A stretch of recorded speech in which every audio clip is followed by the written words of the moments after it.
Welcome back to, or if you're here for the first time, welcome for the first time to Through a Glass Darkly Radio. You're listening to us on United Public Radio.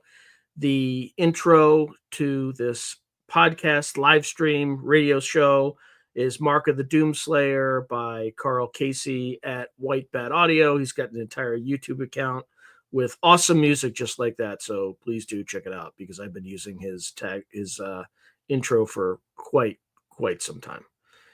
Anyway, today we have a very packed show based on the Nordics, and it's a lot. So I'm going to try to get through it. But before I start that, I have to make a comment about current geopolitics and the absolute incompetence and stupidity of those who are running our national security establishment. So, good for Ukraine. If I were Ukrainian, I would, this was a great victory for them. It was absolutely a danger zone for the entire world. One aspect, and for people who don't know, I don't really talk about this that much, but my thesis advisor when I was in graduate school was Dr. Ash Carter. He subsequently became Obama's Secretary of Defense. So I know a little bit about this stuff. And if there's one thing you don't want to do is you don't want to escalate toward a nuclear war. And there's a number of things that we've done that have been utterly stupid, like attacking Russian early warning radars, moving nuclear assets to Lakenheath and Mildenhall, Feltwell, all that stuff. Now, I understand that one makes a little bit more sense, but striking early warning radars to blind the Russians in case we decide to sneak in a little nuclear attack is excuse me, I shouldn't curse. Is freaking stupid. Okay, I was about to use the R word. Well, today, the morons advising the Ukrainians decided to take out a ton of Russian strategic bombers. Okay, so not only are they kind of semi-blinded to a nuclear attack, but they also have lost part of their nuclear deterrent, which makes it increasingly likely that there will be nuclear war. Okay, I don't think it's in the cards because Putin is the only one in this whole crisis who's playing with a rational deck. But the same people who blew up the Nord Stream pipeline are like providing Ukrainians intelligence and advisory and things like that to do stuff like that. If I were Putin, I would strike back, and I would make it clear that I struck back. So there are tons of Russian operatives here. Expect an attack. Because these people who are currently making decisions in our national security establishment, I just don't know what they're doing. They really don't know what they're doing. If Ashton Carter is turning in his grave right now, right? You don't deliberately attack Russian nuclear assets. You risk nuclear war every single time. All right, so I'm gonna leave it at that. Hope you can sleep tonight, folks. Hope you can sleep tonight. Anyway, let's see some quick comments that have come up. Yeah, fasting is a huge cure for things. Dark Star requesting flyby. Yeah, probably on my house. Oh yeah, this is just 70 radio live streams. In terms of episodes, I'm currently working on 6 of them right now. The last of them is 384. And I think I've probably published not quite 700 videos, but I'm getting there. I'm getting close. So, hey, Logan, good to see you, man. Hey, good to see you, Gray Owl. All right, well, let's get started. I know people didn't come here to hear me rant about geopolitics and the utter incompetence of people in our national security establishment. But, I can't help myself sometimes. All right, so let us get started on what people are actually here for. Nordic aliens, Palladians, benevolent space brothers, or galactic watchers, or all the above. Imagine drifting off to sleep and then suddenly awakening to find two tall, luminously pale strangers at your bedside. They have long blonde hair, piercing blue eyes, and an uncanny youthful beauty. They radiate calmness and communicate without moving their lips, a gentle voice echoing inside your mind. These otherworldly visitors are the Nordic aliens, sometimes called Palladians or Space Brothers, an alleged race of extraterrestrial beings who look strikingly human. For decades, they have appeared in UFO contact stories as benevolent teachers and silent watchers, perhaps even as cosmic guardians for humanity.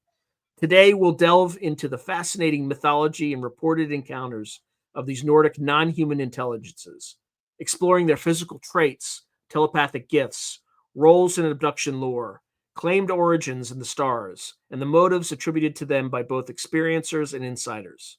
Along the way, we'll consider sourced accounts from famous contactees like George Adamski and Billy Meyer, consider whistleblower testimonies from military and intelligence circles, and draw parallels to ancient myths of gods, angels, and ascended masters. Are the Nordics truly benevolent space kin watching over us? Or are they a modern myth shaped by our hopes and cultural imagery? Let's find out in this deep dive into the lore of the Nordic aliens. Who are the Nordic aliens? In UFO lore, Nordic aliens are described as an ancient extraterrestrial species of tall, human-like beings with Scandinavian or Aryan features. The term Nordic comes from their resemblance to Nordic European people. Think high cheekboned, athletic men and women with fair skin, blue or green eyes, and long blonde, sometimes reddish blonde hair.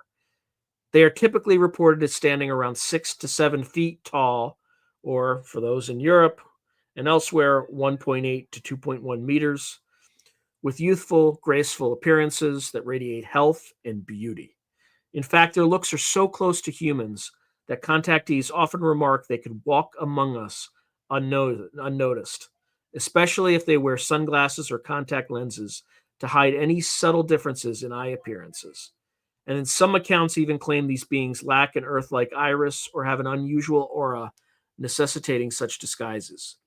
Believers ascribe a host of psychic and mythical qualities to the Nordics.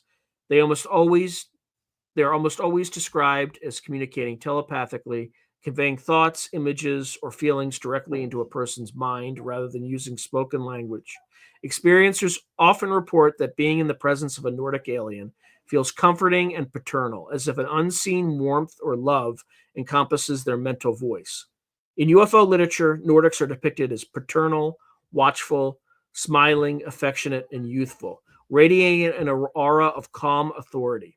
Their reported abilities sometimes border on the magical, from healing powers and telekinesis to the capacity to induce vivid spiritual visions, though such claims come mainly from mystical or channeled material rather than hard evidence. Technologically, Nordic ETs are said to possess highly advanced spacecraft and interstellar travel capabilities. Witnesses have described their ships as classic flying saucers or sometimes elongated cigar-shaped craft, often observed silently monitoring events from a distance. Unlike the infamous black triangles or other ominous UFOs, the Nordic craft in stories tend to appear peaceful, gently humming silver discs or radiant orbs that seem to respect a kind of cosmic non-interference policy. Indeed, many accounts characterize Nordics as observers more than invaders, members of a galactic community who generally maintain a distance and watch humanity's progress, stepping in only subtly or when absolutely needed. They are even said to belong to a sort of cosmic council, often dubbed the Galactic Federation, which purportedly oversees different worlds' development. While hovering at the edges of our awareness, these alien space brothers purportedly send us messages of guidance through telepathic impressions, dreams, and by direct contact with selected individuals known as contactees. In terms of origin stories, where do these radiant human-like aliens come from? Contactee lore offers a few different answers. In the earliest stories of the 1950s, Nordics often introduced themselves as Venusians, visitors from the planet Venus, or as emissaries from elsewhere in our solar system, like Mars or Saturn. This was before science knew just how inhospitable these worlds really are. Later, as our understanding of the solar system grew, claims about Nordics shifted to more distant havens. The Pleiades star clusters became the most frequently cited home of the Nordics, hence the common name Pleiadians. The Pleiades, about 400 light years away, is a beautiful cluster also called the Seven Sisters. And contactees have pinpointed specific stars or planets such as Era or Tygenta as the Nordics' origin. In the famous Swiss case of Billy Meyer, for example, the alien visitors said they came from the Plejaren, a race in a dimension shifted just fractions of a second from our own Pleiades system. Other sources suggest Nordics might hail from star systems like Aldebaran, Lyra, or even hidden realms closer to home. One lore claims a fraction of Nordics live within the Earth's interior, the mythological Agartha, explaining legends of a hidden world populated by tall, wise beings. In short, the answer to their origin depends on which story you read. They might be our neighbors from Venus, distant cousins from the Pleiades, or interdimensional travelers passing through. In all cases, they're portrayed as an ancient race, technologically and spiritually far older than humanity, possibly having visited Earth for millennia. Before we go further, it's important to note that all these descriptions come from anecdotal reports, channeled writings, and speculative UFO literature. Also, AI generated this script. I generated the kind of the query and the request, but AI generated the script. It's always important for me to tell the audience that. There's no concrete scientific evidence that Nordic aliens exist. However, these narratives, at least not within kind of the public domain. However, these narratives have become a rich modern mythology, blending hopes of benign cosmic family with echoes of ancient legends. We will treat the accounts with an open mind, but also with appropriate caveats, recognizing that this is a realm of belief and experience, not confirmed fact. With that in mind, let's explore how Nordic NHIs first entered the public consciousness through some remarkable contactee stories. All right, so first we're going to cover some of the early accounts of the Space Brothers phenomena. The first wave of Nordic alien sightings emerged in the 1950s, an era when humanity was both excited and anxious about the dawn of the space age. In those days, the term UFO was new, and flying saucers captured headlines. Unlike today's eerie alien abductions, the earliest claimed encounters were often friendly meetings, the beginning of what's known as the contactee movement.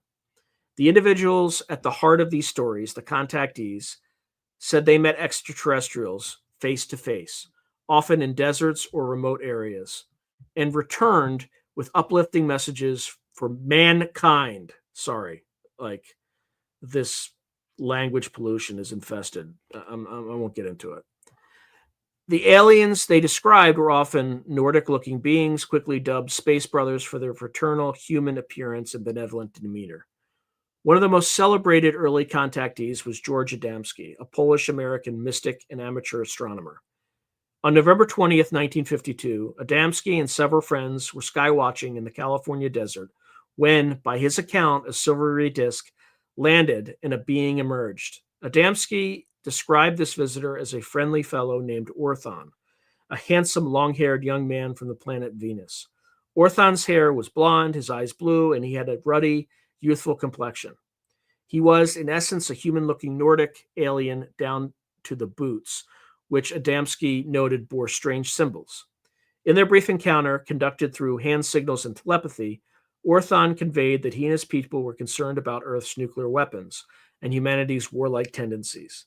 This was just a few years after Hiroshima and amid the Cold War, and indeed, warning against atomic bombs became a central theme of nearly all Space Brother contacts of the 1950s.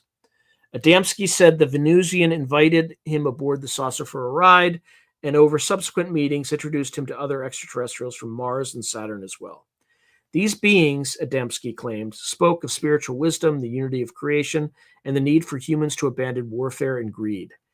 In his 1955 book, Inside the Spaceships, Adamski recounted being taken to a mothership and listening to lectures from these enlightened aliens who, quote, had come to Earth out of concern for humanity's self-destructive ways, end quote. They emphasized that we are on the cusp of either great advancement or terrible destruction, and they hoped to guide us toward the former. Adamski wasn't alone. Throughout the 1950s, dozens of contactees in the United States and Europe told similar stories of encounters with benevolent, human-appearing extraterrestrials. Often these beings were claimed to be from planets in our solar system, Venus being the favorite, but also Mars, Jupiter, even a supposed undiscovered planet.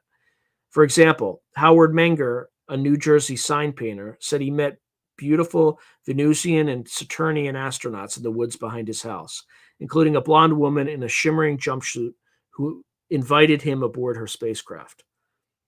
George Van Tassel, a former aircraft mechanic, claimed that in 1953 he began receiving telepathic messages from a Nordic alien named Ashtar, commandant of a space fleet. Van Tassel became famous for hosting annual spacecraft conventions at Giant Rock in California, where he and other contactees relayed the Space Brother messages of peace. Similarly, Daniel Fry, Truman Bethurum, Orfeo Angelucci, Elizabeth Clarer, and others each had their own spin. Some Nordics were from other star systems or even other dimensions, but the persona was consistent. They looked like idealized humans and came bearing warnings and philosophical teachings. These space brothers were typically portrayed as spiritually advanced guardians watching over Earth. They decried our nuclear tests, racial discord, and environmental neglect long before these concerns became mainstream.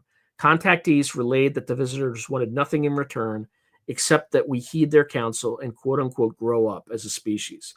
Often the aliens even had biblical or angelic overtones. They spoke of a creator, of universal love, and sometimes identified with figures like Jesus or archangels in thinly veiled terms. It's no surprise that many contactees either founded or inspired new UFO religions blending science fiction with spirituality.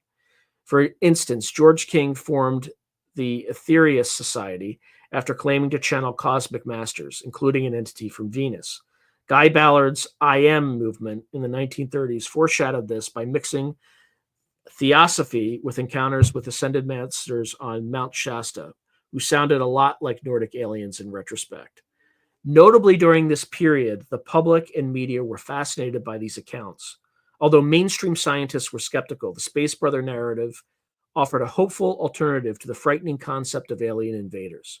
Cultural historian David Scull noted that the popularity of 1951 film The Day the Earth Stood Still, featuring a peaceful human-looking alien, Klaatu, coming to warn against nuclear aggression, likely primed the pump for Nordic alien stories. Scholar Stephanie Kelly Romano later described alien contact beliefs as a living myth and observed that Nordics in particular are often associated with spiritual growth and love among experiencers. In those early Cold War years, the idea of wise extraterrestrial siblings guiding us away from self-destruction clearly struck a chord. However, even at the time, critics and skeptics raised eyebrows. Many of the contactees' aliens appeared too good to be true. They were quite literally perfect Aryan ideals and looks and spoke like theosophical gurus. Some social commenters pointed out the uncomfortable fact that these so-called aliens resembled an American or European fantasy of perfected humans, conveniently often white and blonde. Indeed, the very term Nordic betrays a link to earthly racial notions. UFO historian Jules Evans noted that one of Adamski's companions, George Hunt Williamson, had ties to occult fascist circles and even reported that Orthon's shoe left behind a swastika imprint, a detail which alarmed some observers, suggesting that the contactee lore was entangled with the Aryan mysticism popular in certain fringe groups. It doesn't necessarily reflect on every story, but it's a reminder that human cultural motifs often bleed into alien narratives. We should keep that in mind as we parse their motives and messages. By the end of the 1950s, a pattern had been established. Nordic aliens were seen as benevolent, almost angelic figures, bringing messages of peace and love to select individuals. They earned the nickname Space Brothers because they were typically male or androgynous and fraternal, though in truth, many accounts also featured female Nordic ETs. described as stunningly beautiful, sometimes even inspiring romantic or protective feelings in the contactee. These narratives laid the groundwork for all later depictions of Nordics. But notably, as the decades went on, the UFO scene shifted, and another group of aliens would take center stage in the popular imagination: the Greys.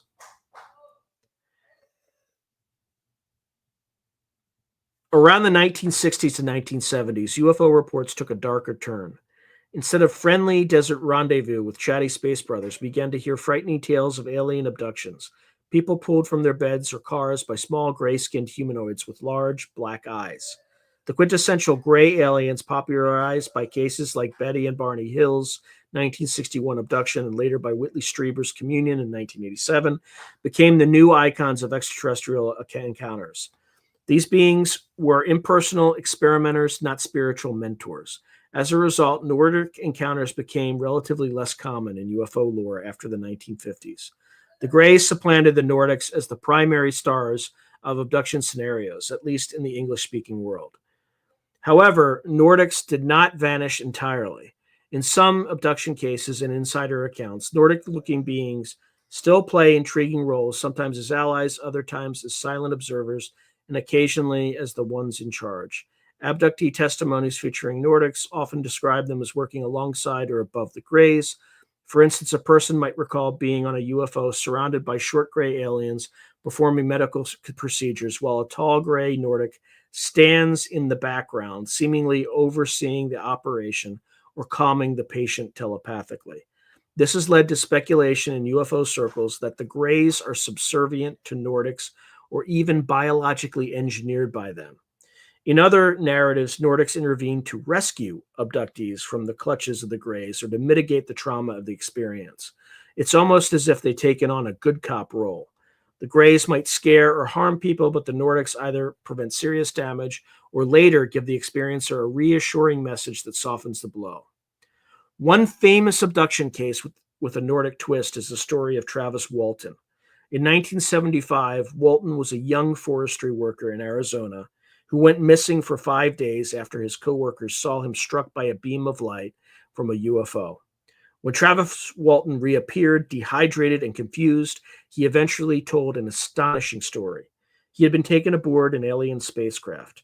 Inside, he first encountered short, big-headed gray beings who examined him. Feeling threatened, he fought them off, only to meet another set of beings.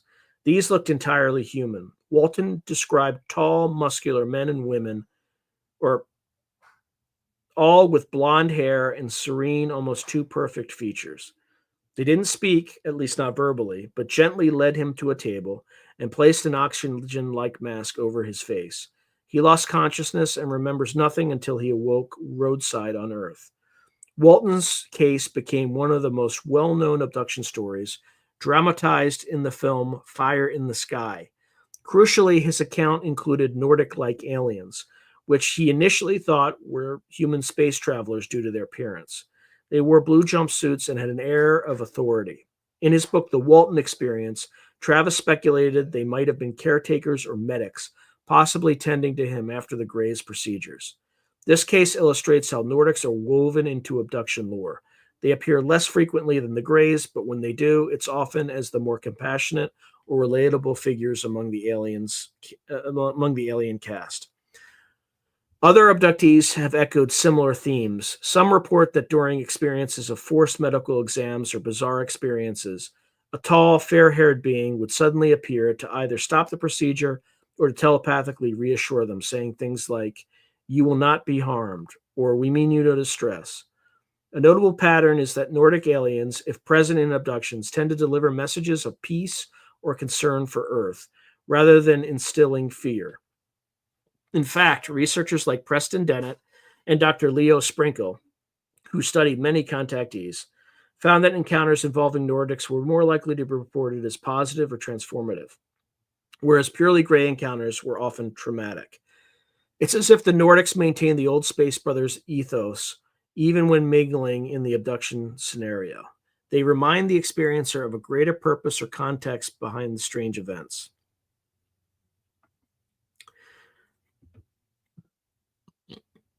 There are also cases of direct Nordic abductions, though rarer. In these, individuals claim they were taken not by bug-eyed greys, but by human-like extraterrestrials. One example is the experience of Antonio Vilas Boas in 1957 Brazil, one of the earliest abduction cases. He reported being taken by human-looking aliens, albeit shorter than classic Nordics, and even coerced into a breeding encounter with a pale, blue-eyed alien woman. While Boa's captors weren't the angelic instructors of Adamski's ilk, they were more human in manner than the later Greys, and the female's description, fair-haired, attractive, though oddly silent, overlaps with the Nordic template. Similarly, in the 1970s friendship case in Italy, Il Caso Amicizia, Il Caso Amicizia, a group of Italians claimed ongoing secret meetings with a collective of extraterrestrials living in underground bases. Those ETs reportedly included tall, Nordic-looking individuals among them, who worked with shorter aliens. The friendship aliens ate and socialized with their human friends, stressing spiritual growth and cosmic unity. A very Nordic attitude, one might say. These stories blur the lines between contactee and abductee, since the humans involved felt more like collaborators than victims. As the 20th century progressed, Nordic aliens also began appearing in conspiracy theories and alleged secret programs. A number of self-proclaimed whistleblowers from within military intelligence circles have asserted that Nordic-looking ETs are real and have interacted with world governments. We'll explore those claims in the next segment, but it's worth noting here that in many of these accounts, the Nordics are cast as the good guys among alien visitors. They are said to oppose any harmful exploitation of humanity by other alien species. For example, some conspiracies allege a covert rivalry or even conflict between benevolent Nordics and malevolent reptilian aliens or domineering Greys. While the evidence for such cosmic politics is anecdotal at best, the narrative is clear. Nordics occupy the niche of galactic protectors or wise elder siblings, while certain other alien types get the role of sinister invaders or manipulators. Before we move on, let's recap the role of Nordics in abduction lore. Unlike the 1950s Space Brothers, who openly landed and preached, the modern Nordics often operate from the shadows. They might show up during another alien encounter to mitigate it, or they might quietly contact individuals through dreams and channel messages rather than overt displays. Their presence is less overt in recent days, but they remain in constant undercurrent in UFO mythology, the comforting counterpoint to the image of cold gray abductors. Now let's turn to what government insiders, whistleblowers, and conspiracists have claimed about these enigmatic beings and how that ties into the broader picture. So we're going to go into some whistleblower accounts and alleged government encounters. And then after that, I think it would be time for me to start looking at comments for a little bit. Stories of alien contact aren't limited to private citizens in the desert or abductees on lonely roads. Over the years, numerous former military personnel, government officials, and self-styled insiders have come forward with claims that various alien species are not only real, but have interacted with world governments behind closed doors. In these narratives, Nordic aliens often featured prominently, again, usually as a positive presence, even as treaties or conflicts are described with other less friendly ETs.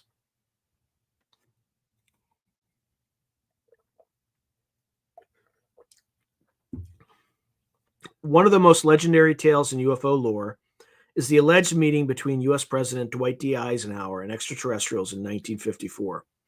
According to this persistent rumor, President Eisenhower mysteriously disappeared from public view for a short time in February 1954 under the cover story of an emergency dental surgery.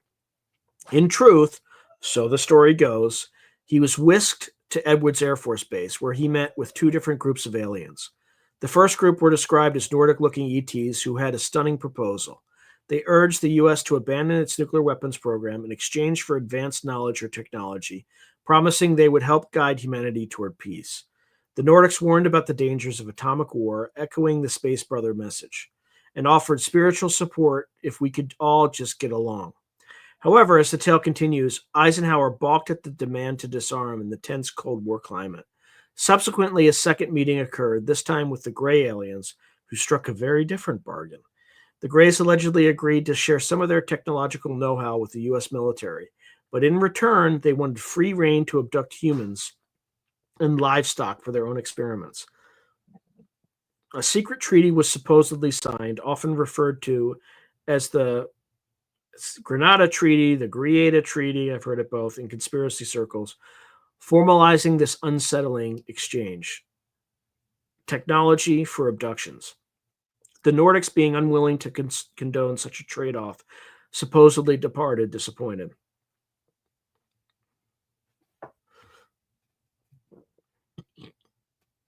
Now, it must be emphasized that no solid evidence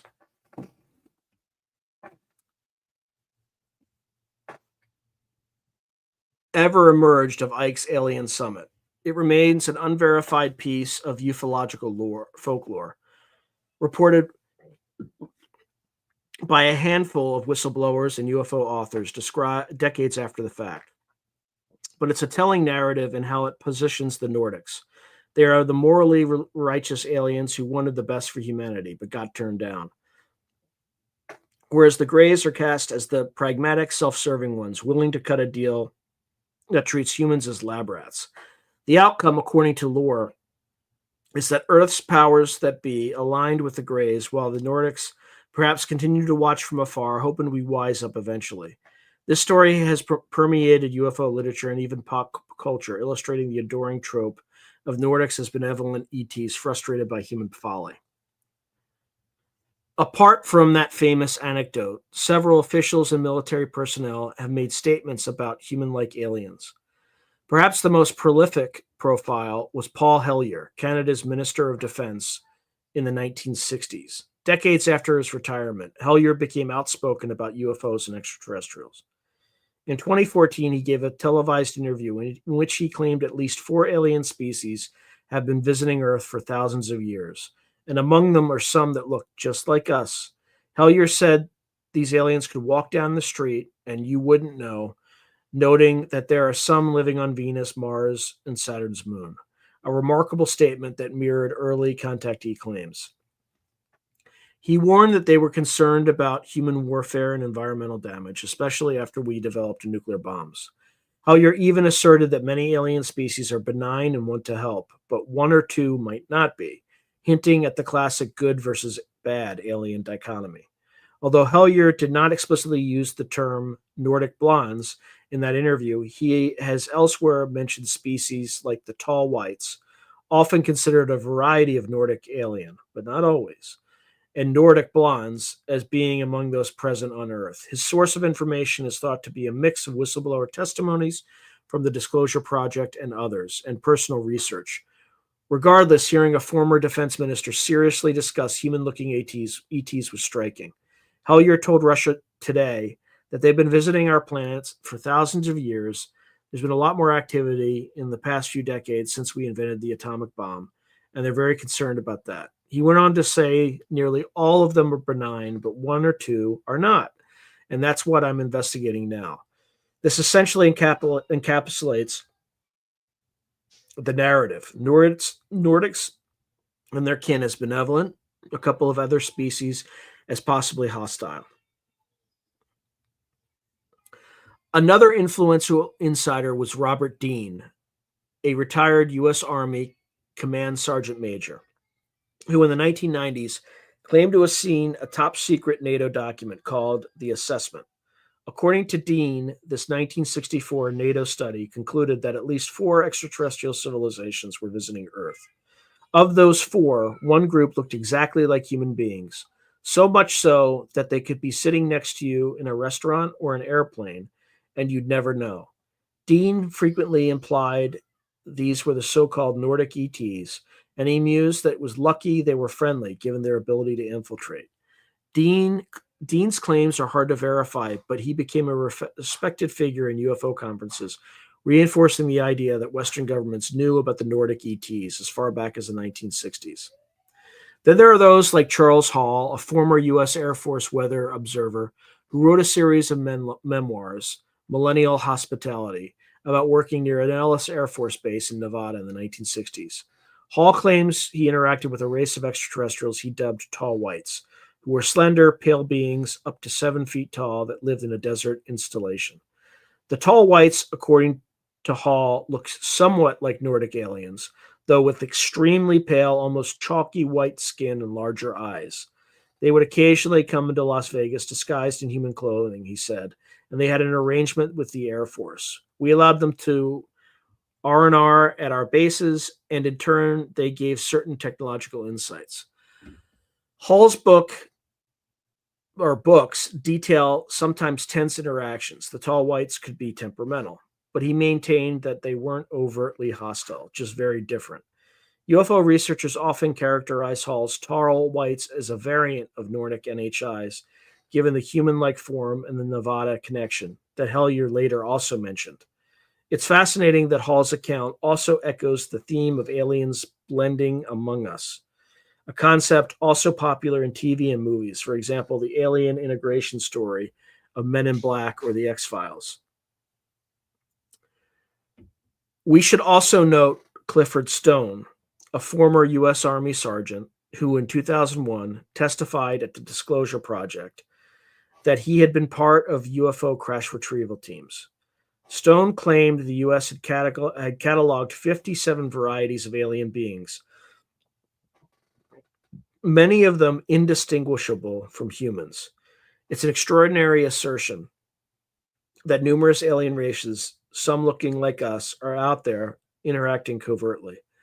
While Stone didn't provide proof, his testimony added to the pile of insider lore, suggesting Nordics are a known quantity in secret programs. And what about Europe and other countries? Similar stories emerge.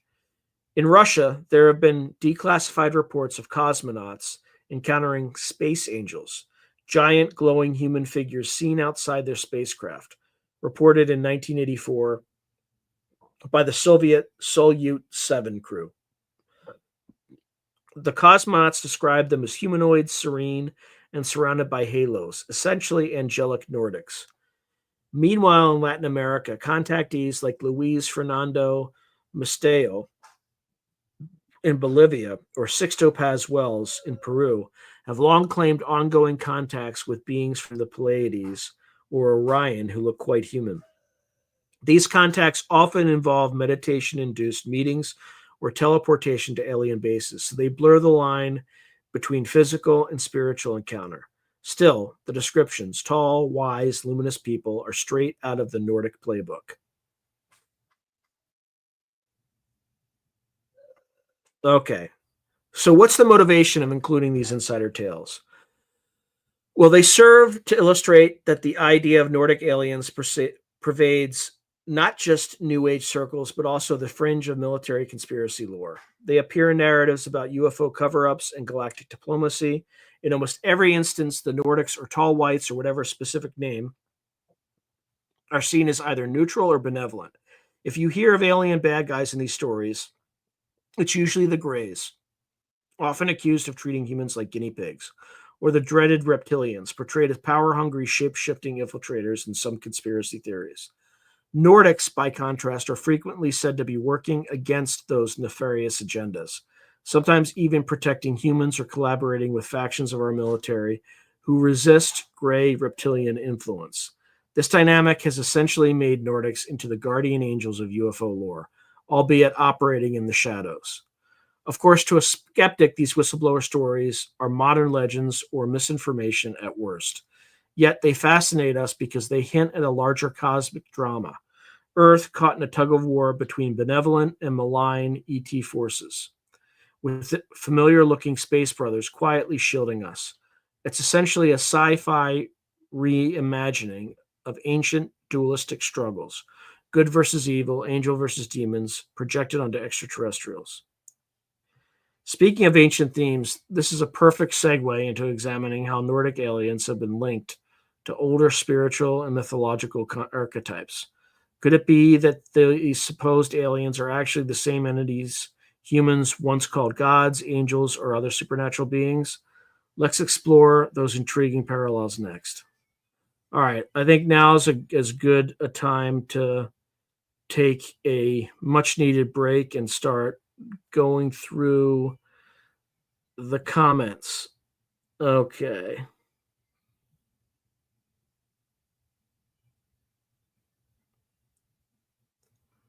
All right, here we go. I'm just going to burn through some of these. All right, so Scott Ian is asking about the going back when I was talking about the current attack on the strategic bombers. Um, let's see. Yeah, so Ukraine obviously did it, but I don't think they could have accomplished that. A, without our knowledge, and B, without our support. Like, because it's so strategic that you need satellite imagery and all sorts of crazy stuff.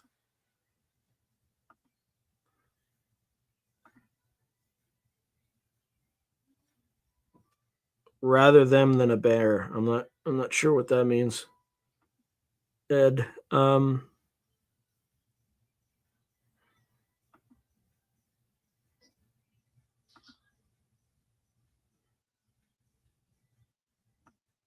Okay. Hey, Miss Tammy. Good to see you.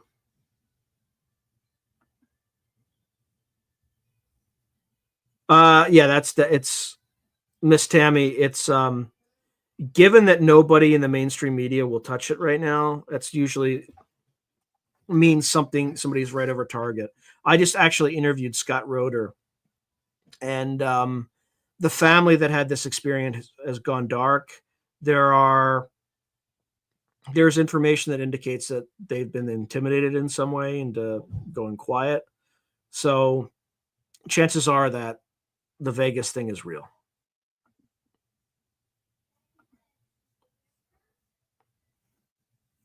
Hi, His Highness. Triangles are the good guys. Us. Since 2020, I don't think we're the good guys, His Highness. I really don't. I really don't think we're the good guys anymore.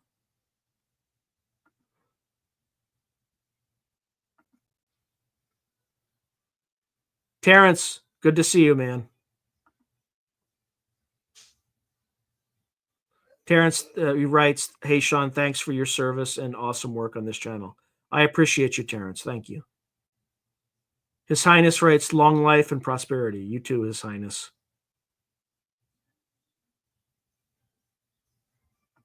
Just Gray Owl writes, life is kind of like the ocean. You got to surf it one wave at a time. Very true.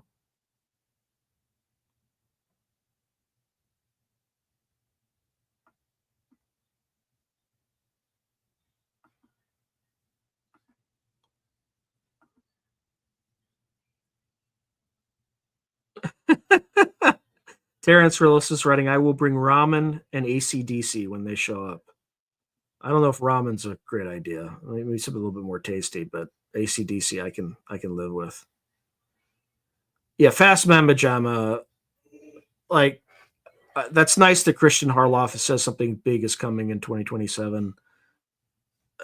That's been in the zeitgeist for the past 2 years, so there's nothing new there.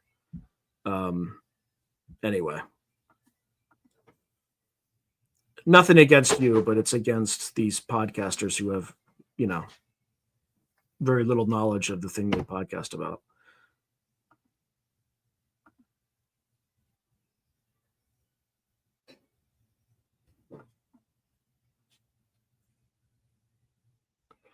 Yeah, Terrence Willis is saying, "I don't think it's coincidence that 2027 equals aliens and AI revelations at the same time."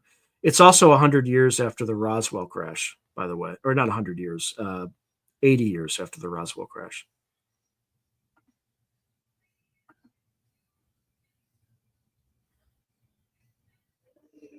Fast Mama Jama saying, "My bird is telepathic. She makes coughing sounds when I go to the garage. She knows what's up."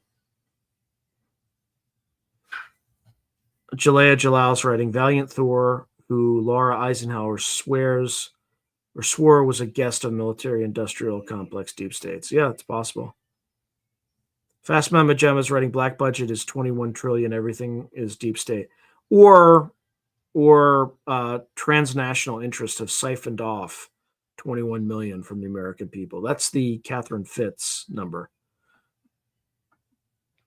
For folks who don't know, Catherine Fitz was a former investment banker at Dillon Reed, and then she kind of started doing, detailed research. She's very, very intelligent. She uncovered scams that would basically, the intelligence community would raise their black budget by defaulting on home loans through HUD over and over and over again and raising money that way.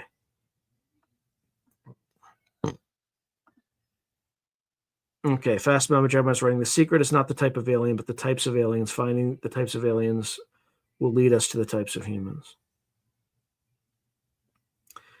Jalay Jalal's writing, Nellis Base Weather Station. They are shapeshifters, is what is reported. They have stun tech, strong enough to break bones if threatened, have families, careers, specific roles. They are under treaty. Roger Claiborne is writing, Atlantean, Aryans, Nordics may be those talked about in the ancient Indian Vedas. Anunnaki might be Nordics as well, if real historic figures. Perhaps some stories of the pagan gods are also Nordics. Could be. Hey, Miss Tessa Marie. Good to see you here, and I'm doing well. Okay, Fast Mama Jama's writing, the secret is not the type of aliens, but the types of humans. Finding the types of aliens will lead to find the types of humans.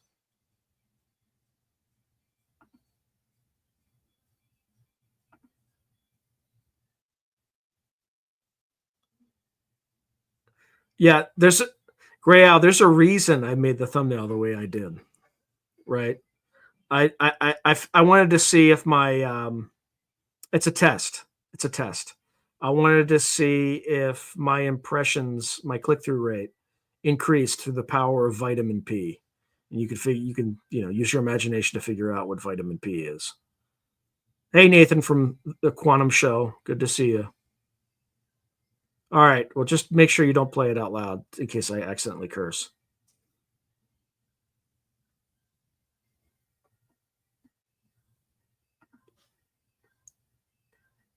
Okay. Terrence Willis is writing, great coverage of species. Question, why can't the world governments just say aliens came here on a ship?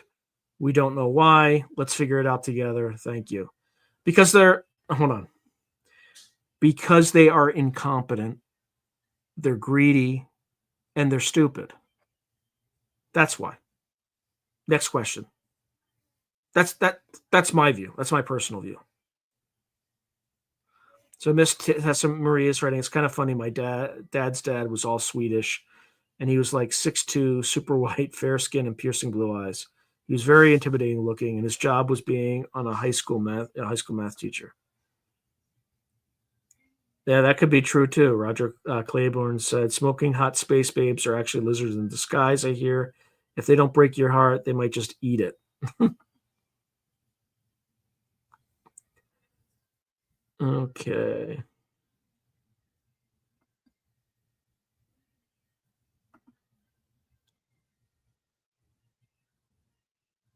Yeah, maybe. Who knows? So Life 101 is writing, do you know they can change their disguise? Who knows? So Fast Mama John is writing, 21 trillion black budget, it would be impossible to get money out of politics. Yep.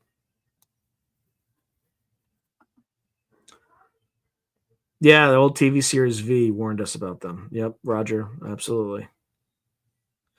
Life 101 is saying the Bible says angels can change their disguise. So how do you know their outer appearance is their true appearance? Fair question. You don't. You don't.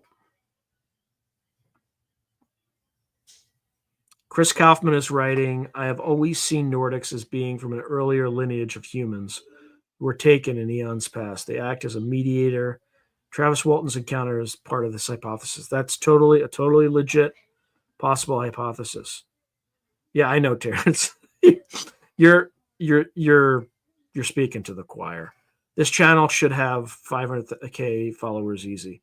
So there was a big scandal in kind of the UFO community about all these people on signal chats and stuff like that that are being, that are basically being run by people in the intelligence community.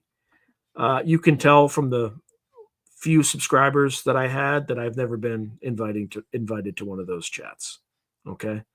And I'm not on any of those chats, but I think it's hilarious that people are taking pictures and, exposing it. But yeah, no one is controlling me right now. So what you see is kind of what you get.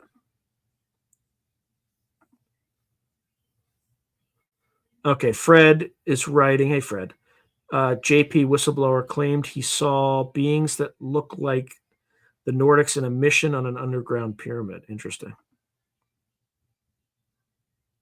Tommy and Kelly Herman. All right, y'all remember that you were amazing. I appreciate that, Tommy and Kelly. Thank you.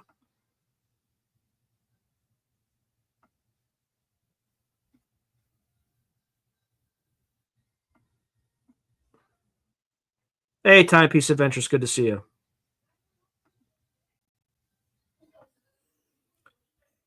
Yes. Did I say Fast Mama Jamma? If I said billion, you're correct. It's trillion. Yeah, it's huge. But I don't think that's like the budget. It just means that's how much they've like siphoned off the system thus far. 21 trillion. But yeah, if I said billion, I am incorrect.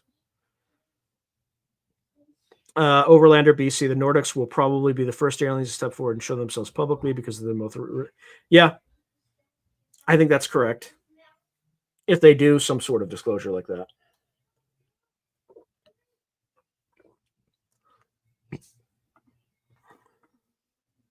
Hey, good to see you, Spiritual Ascension. All right, so Overlander BC is saying, I agree. Nordics, Anunnaki, same thing. Also, Nordics, pagan gods, Nordics, North gods, and so on. I don't know if they're the same as Anunnaki, but it could be, I just noticed all the delete messages show up in chat reply. It is awesome. The delete messages. I cannot delete or at least I have never deleted a message on a chat. I don't even think I know how to do it, to be honest. Let's see. Will I be able to figure this out? I do know. Now I do, but I probably have a language filter. So if somebody's coming in with like 4-letter words, they probably YouTube does. I do have like the basic YouTube moderation function turned on, basic. So if somebody comes in like aggressive or something that could get the channel banned, it definitely goes through a filter. Oh yeah, the Vril girl. Yeah, Maria Orsic was a Nordic supposedly. She was a Czech. She was from Czechoslovakia, or I guess they call it Czechia now. But yeah, Maria Orsic. But she was very psychic. So at least Scott Ian is saying the Vril girl Orsic was a Nordic supposedly, but that doesn't mean that maybe she wasn't. Who knows? All right, so some guy writes, and literally his tag is some guy. I'm not just saying some guy. I just said no, it's some guy. Hi, some guy. According to Ingo Swan, the Nordic type had a bunch of enslaved humans on the moon. Yikes. Johnny Topside is writing angels can take any form. I don't doubt it. And Spiritual Ascension is saying we appear in the calmest form for the perceiver. Interesting.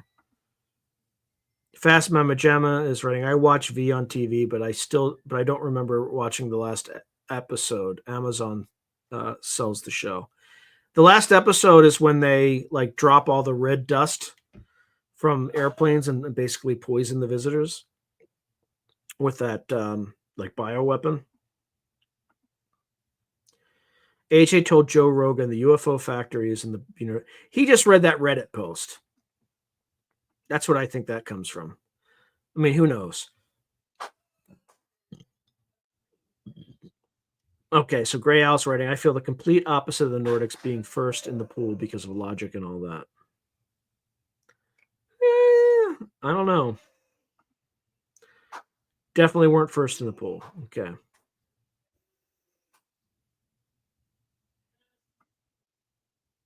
Wait, who can delete? Can you all delete like messages and stuff? That's weird. All right, they seem almost apparitional. Yeah, that's true.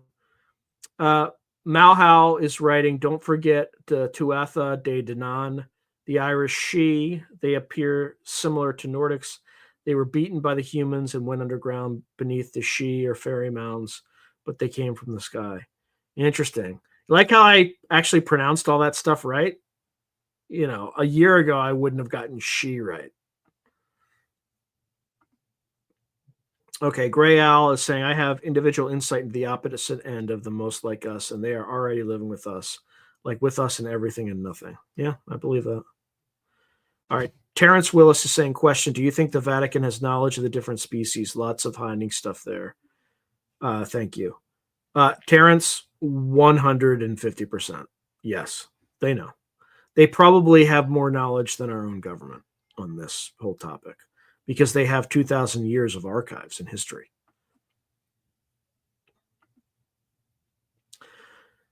All right, Fast Mama Gemma. Also, the big UFO hiding inside a building is in Korea. I thought that came out like a year or two ago that it was in Korea, but there's definitely one in Korea. That's all I'm going to say. Oh, you can delete your own posts. I got it. All right, Overlander BC is writing, the roles of the Norse gods mirror the roles of the Anunnaki, as if they're just retelling a story and making the gods seem the same flavor of their populations at the time of recording their religion. Yeah, I guess that makes sense. We are in their fishbowl. Yeah, it's possible. Woo Riders DG is saying, hey, Sean, I've had a lot going on the last 3 weeks. I'm going to reach out to my family member again and see what his schedule is free. Just check your email in the coming week. Nice. I'm looking forward to it. I know exactly which family member you're talking about, but I'm not going to repeat it for everybody. They can just learn if I am ever able to interview him. I can at least say the sex. Solite US expat, what big UFO in South Korea? Where do I find it? Coltart has said that there's this gigantic UFO that is so big that there's a structure that they built around it because they couldn't move it. But this thing's been in the zeitgeist for like 2 years. Okay, so year after year. Fast Mama Jamma saying the lady who came up with the $21 trillion number says it's a breakaway civilization in control. Yeah, that's Catherine Fitz is the lady that came up with that number. Hey, Sirius, good to see you. Okay, so DS is writing, if you go by the Sarfati Masters hypothesis, it's pretty simple. The Nordic are travelers of time for the most recent part of human development of time travel. Grays, tall whites would be further. Yeah, it's possible. Okay, Gray's Al is saying, I can show any observer who is able to process optical data objectively that some of these far out there style X-ray cats appear to be possibly the very fabric of reality. Okay, so Jalea Jalal is writing, when the special doors were opened at the Vatican, one on each side, were male, appearing tall, very thin, white-skinned, bald, almost skinwalker types who look translucent on camera. Oof. Nelson Fernandez is saying, what if disclosure happens every year? If it doesn't turn out well, they travel back in time and undo it. Yeah, maybe Project Marvel is that thing. Greer also tells the UFO in Korea story. Yeah, I have some knowledge there that I can't ever share. Anyway, I'd like to check it out.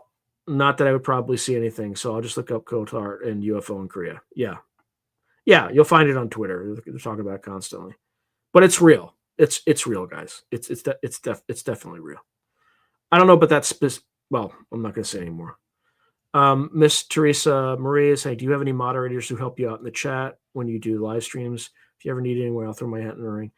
No, I don't. I'm doing this myself. I don't have enough volume yet, but yeah, I'll keep in mind, Miss Teresa or Miss Tessa Marie, because yeah, I don't have enough volume yet to really do that. So Overlander BC is, I agree that there's a breakaway civilization enacting some crazy ish at the expense of, yeah, or just some transnational group. Yeah, Greer the plant, the paid op feeding distortion, spiritual ascension's writing. Yep. Yeah, agree, Gray Al. All right, Skyhorse Price is saying, watching the way our quote unquote leaders, I like how you quote leaders, are behaving, the policies and decisions they are implementing. I can only conclude that there's a probably small but extremely connected group that wants nuclear war. Yeah, I think so. I think that's reasonable. So Danny Jones had a guy in the show that thinks Greer has connections to. Yeah, I've seen that one.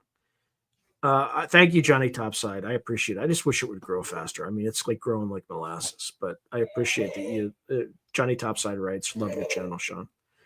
All right. So DS said, I did an AI analysis of the debunking of the Billy Meyer case, and it's mostly by Cal Korff, who doesn't come across as trustworthy at all. Oh, I've heard that name before. Yeah. Well, I'm not going to comment on him because you get into I interviewed somebody who had some interactions with that guy, and it's you just don't want to engage. Doc Kadenpa is writing, do you think cloning body snatching is a thing? How would we know if it's not just talking to a beautiful Nordic person that's been snatched? You don't. All right. Let's get back to our normally scheduled program. I'm surprised I didn't lose anybody. I actually gained people on this, but let's get back to where we were in the order. Okay, so we're going to talk a little bit about Overlander BC. Kind of inadvertently foreshadowed this, let's just say. But we're going to talk about the spiritual and mythological parallels. One reason the Nordic alien concept captivates people is that it resonates with imagery from humanity's deep past. Tall, radiant beings coming down from the heavens to guide or watch over mankind. That's a storyline as old as civilization itself. UFO believers and ancient astronaut theorists, oh boy, have drawn many connections between modern Nordic ETs and the deities and demigods of world mythologies, as well as figures from religious and esoteric traditions. So, as Overlander BC foreshadowed, Norse mythology. It's almost poetic that we call these aliens Nordic because it invites comparison to the Norse pantheon of gods, Odin, Thor, Freyr, and others described in Viking sagas. Some writers have speculated that the Norse Asir gods could have been actual ancient alien visitors with advanced technology interpreted as magic. For instance, the god Thor, with his mighty hammer that brought thunder, might have been an extraterrestrial with a powerful energy weapon, and his legendary strength and stature mirror the physical impressiveness attributed to Nordic ETs. Odin, often depicted as a wise old man with one eye roaming Earth in disguise, could be seen as a parallel to an alien observer blending in among humans.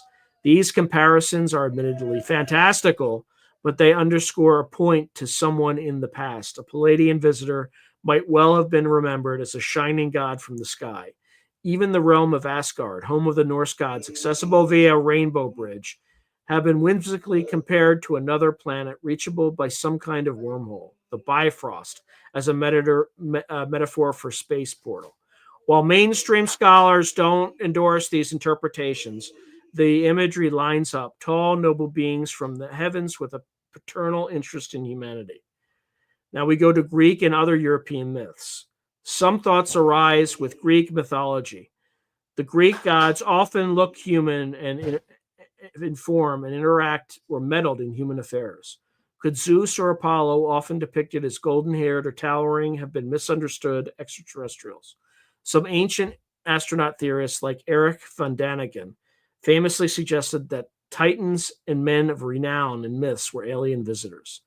The myth of gods interbreeding with humans, creating heroes like Hercules, parallels modern tales of Nordic aliens allegedly creating hybrid children with Earth people. A theme in some contactee and abductee reports. For example, the story of Elizabeth Clara, who claims she bore a child with a handsome alien from Alpha Centauri, Celtic and Germanic legends about the Tuatha De Danann, a race of tall, radiant beings in Irish lore, or the elves and light elves in Norse stories that have been tied to the idea of an ancient Nordic alien presence as well. Those mythical folk were often described as fair-haired, powerful, and coming from distant lands or worlds. Angels and biblical beings. Many experiencers actually describe Nordics in angelic terms. Abductees have woken up convinced the tall blonde beings who confront them on a spaceship was literally an angel or a representative of God. In the Bible and other religious texts, angels are typically depicted as humanoid messengers of light, sometimes with dazzling white clothing or even glowing countenances.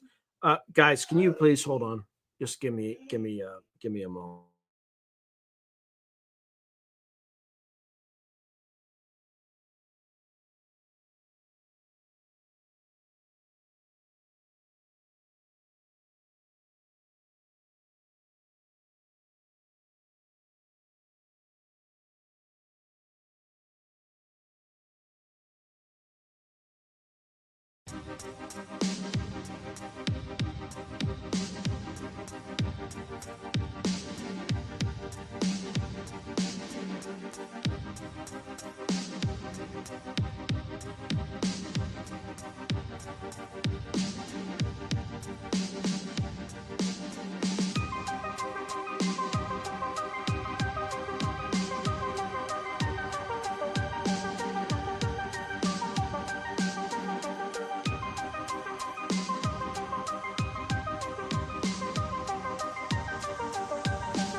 All right, sorry about that, y'all.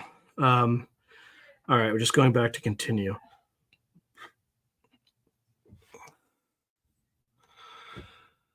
Okay.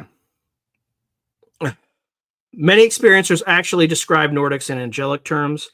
Abductees have woken up convinced that the tall blonde being who comforted them on a spaceship was literally an angel or a representative of God. In the Bible and other religious texts, angels are typically depicted as humanoid messengers of light, sometimes with dazzling white clothing or even glowing countenances. Notably, in the biblical accounts where angels appear to humans, the humans often mistake them for ordinary men at first, implying they look human, just perhaps more glorious or otherworldly in presence. This parallels Nordics. The parallel to Nordics is clear. They're generally benevolent messengers, and some contactees, like Orfeo Angelucci in the 1950s, explicitly described his alien encounters in almost biblical language.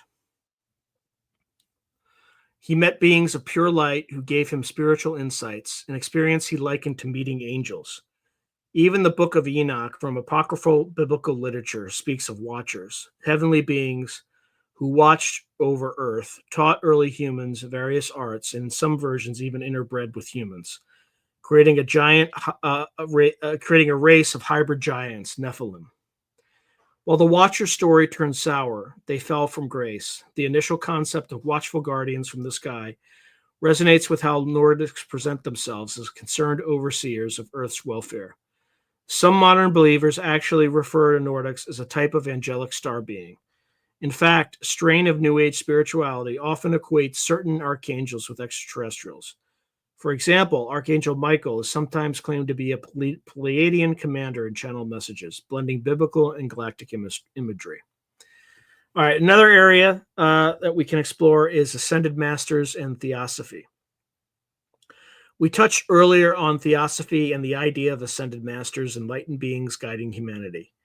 In the late 19th and early 20th century, occult teachers like Helena Blavatsky and Guy Ballard spoke of secret masters, often of great beauty and wisdom, sometimes living in remote mountains or even other planets.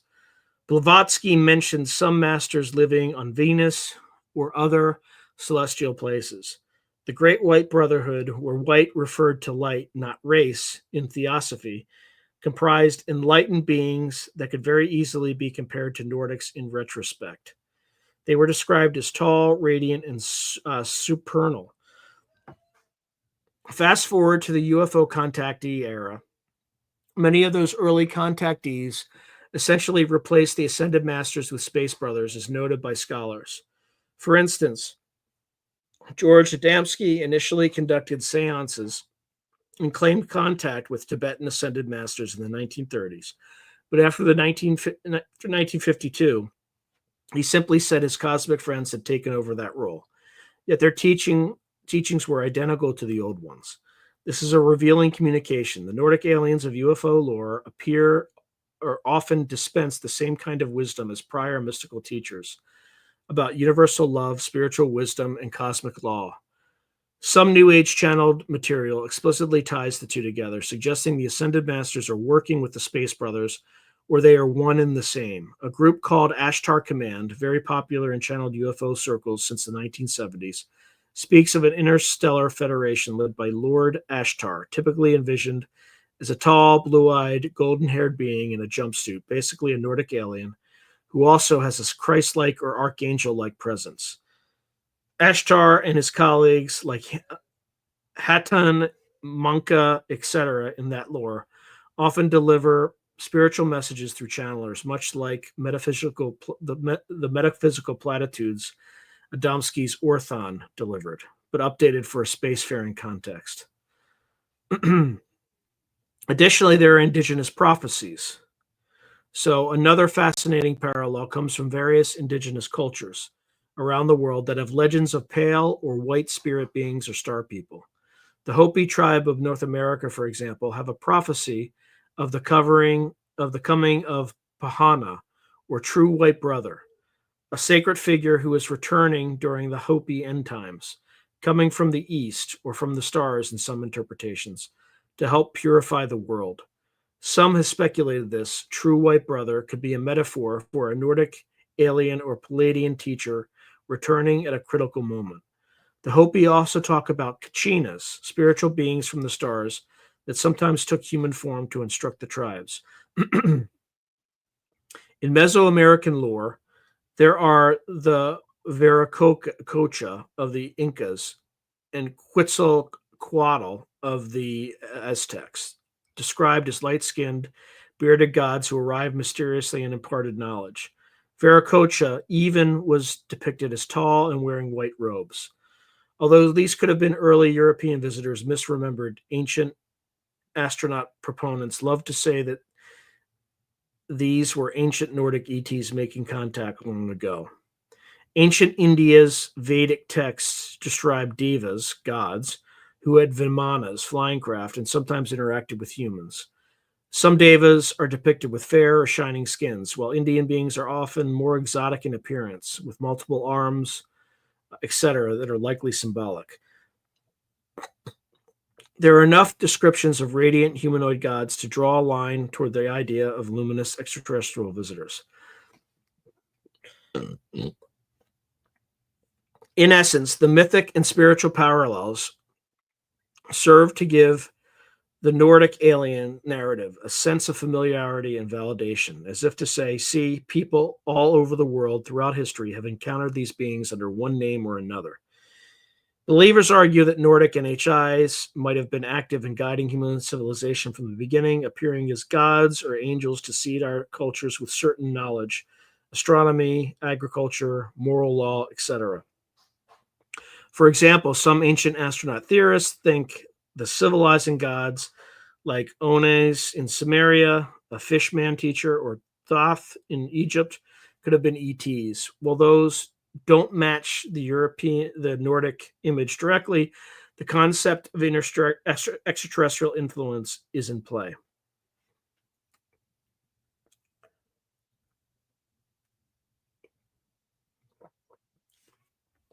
It's important, however, to apply a caveat. Modern skeptics often observe that we humans tend to project our own ideas onto unknowns.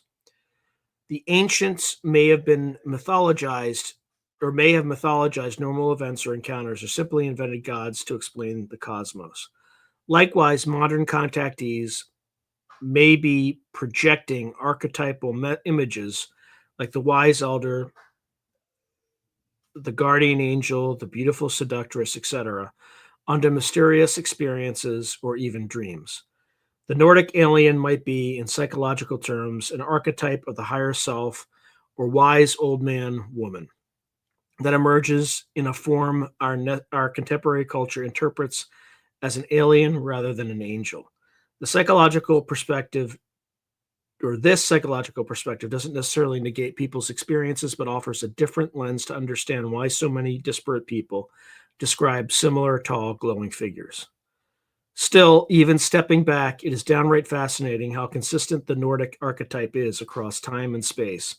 Whether it's a god, an angel, an ascended master, or an alien, the thread is a tall, human-like, enlightened being from the sky, concerned with our development. Perhaps one could even say the Nordics are a modern myth sewn from ancient patterns, serving a perennial human desire to know that we are not alone and that someone wiser is looking out for us. All right, let's go into Nordic agenda and motivations. Throughout all these stories, contactee, abductee, whistleblower, or spiritual, one question looms. Why are the Nordics here? What are their motivations regarding humanity? Different sources provide different emphases, but a few common themes emerge consistently. All right, the first reason, guidance and teaching. The predominant claim is that Nordic NHI see themselves as guides or older siblings to humanity. They're often portrayed as having a benevolent agenda of helping us evolve, spiritually, socially, perhaps even biologically.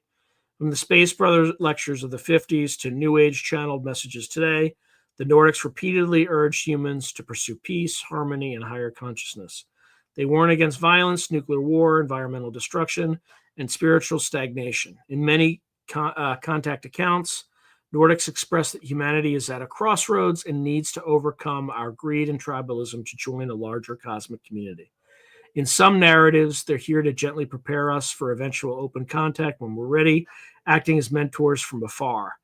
Their communications often emphasize that humans have great potential, even latent psychic abilities or soul capacities.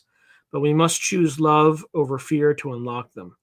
This casts the Nordics in a role almost like cosmic life coaches or enlightenment gurus. As one researcher summarized among believers, Nordic aliens are, quote, often associated with spiritual growth and love and act as protectors for the experiencers. All right, so the second reason or agenda they might have is observation and non-interference.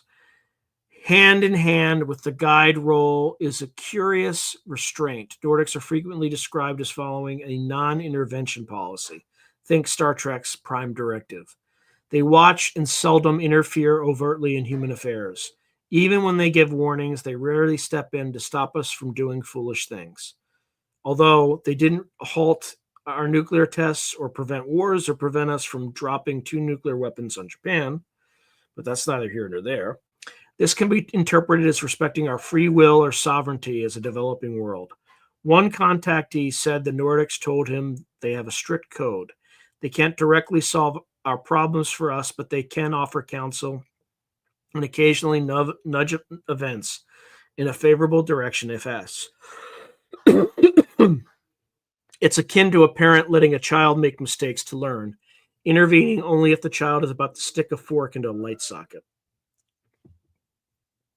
Some insiders claim there actually have been interventions, like allegedly certain nuclear missile tests were mysteriously shut down by UFOs in the 1960s and 70s, which some attribute to Nordic ETs sending a message that we will not let you destroy yourselves, though others attribute it to grays or just unknown UAP tech. For the most part, though, Nordics and stories are patient observers. They might contact individuals, especially those who seek them out via meditation or are spiritually attuned, rather than making grand public landings. A common refrain in channel messages is that they await a time when humanity collectively shows readiness for more open contact, often pegged to improvements in our global unity or consciousness level. All right, a third potential agenda could be protecting Earth and its life. Many Nordics express a strong concern for Earth's environment and survival. This aligns with their anti-nuclear stance. Contactee after contactee in the 50s and 60s came back with messages about caring for our planet's ecosystem, and not polluting or blowing up the biosphere. In later years, as ecological awareness grew on Earth, some claim the Nordics were even guiding our inspiration to protect nature.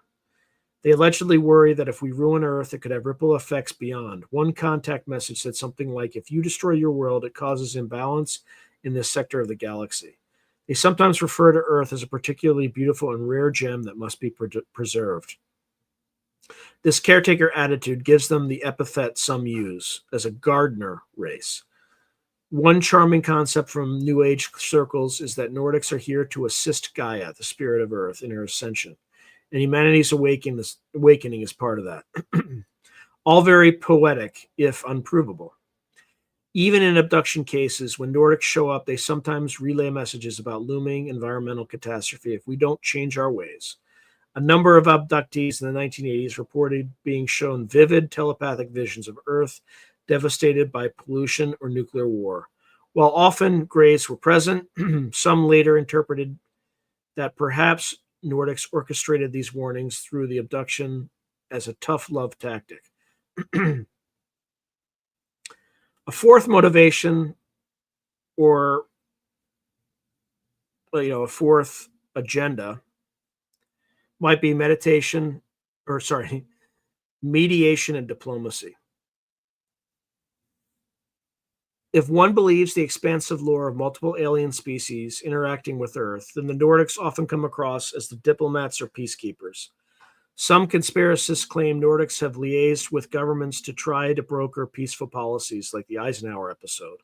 Others think Nordics are here to ensure that hostile species, like certain reptilians, do not overstep certain bounds with humanity. A dramatic version suggests an ongoing shadow war, where Nordic-aligned forces battle darker ET forces, largely that of human sight, to secure a positive future for Earth. Again, this is highly speculative and mostly sourced from individuals' claims, like those from secret space program lore. So, probably not true. If one listens to someone like Corey Good, I don't listen to someone like Corey Good, I would completely discount that, or Elena Denon, the both of whom are contemporary figures claiming insider knowledge, they'd say that Nordic-looking ETs from the Pleiades and related groups are active in something called the Galactic Federation of Worlds, working to liberate humanity from manipulation. It's essentially Space Brothers 2.0, with more Star Wars flavor. The key idea: Nordics want us to join a peaceful interstellar coalition once we mature enough, and they're helping to neutralize threats that might hinder that destiny. A fifth agenda might be just scientific or genetic interest. Though far less often than Greys, a few stories suggest Nordics have an interest in human genetics or our unique qualities. The famous starseed concept in New Age belief posits that many humans actually carry incarnated souls from other worlds, often Palladians, essentially that Nordics might be seeding their own people among us to subtly raise our vibration from within. Additionally, some abductees report being told they have a Nordic parent, or that they themselves are of mixed heritage. One interesting case is Stan Romanek, who controversially claimed he fathered hybrid children with a Nordic-looking alien female. Photos he presented of a supposed hybrid girl showed a child with strikingly large eyes, but otherwise human features, possibly echoing a Nordic gray mix. Romanek's credibility later collapsed under evidence of hoaxing, but his case had all the tropes. The idea of an alien race close enough to us to interbreed and perhaps revitalize their genetics as ours. Some lore suggests the Nordics see us as family, that ancient ETs may be them seeded Earth with human life in the first place, hence why we look like them, and now they check in to see how the experiment is going. In such scenarios, their motivation might simply be kinship.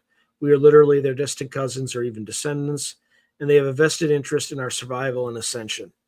This shades into a larger ancient aliens theory that all human civilization was kickstarted by star people.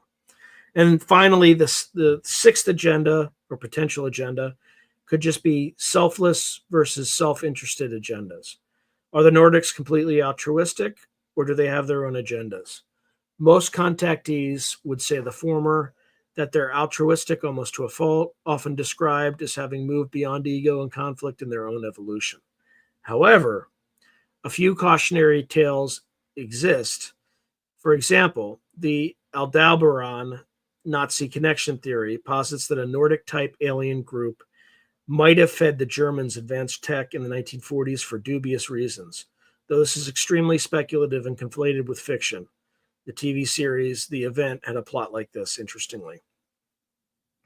Some abductees have described Nordic beings with cold affect or a sense of superiority, implying not all are cuddly space siblings. Whistleblower William Tompkins claimed that Nordic females embedded themselves as secretaries in aerospace companies to help the U.S., which sounds altruistic on the surface, but why remain so covert? A skeptical view could be if Nordics are real, they might be playing a long game to subtly influence us in ways beneficial to them as well, perhaps preparing us to be reliable allies or preventing our problems from spilling over into space. But these more cynical interpretations are minor in the literature. The overwhelming portrayal of Nordic motives is protective and uplifting.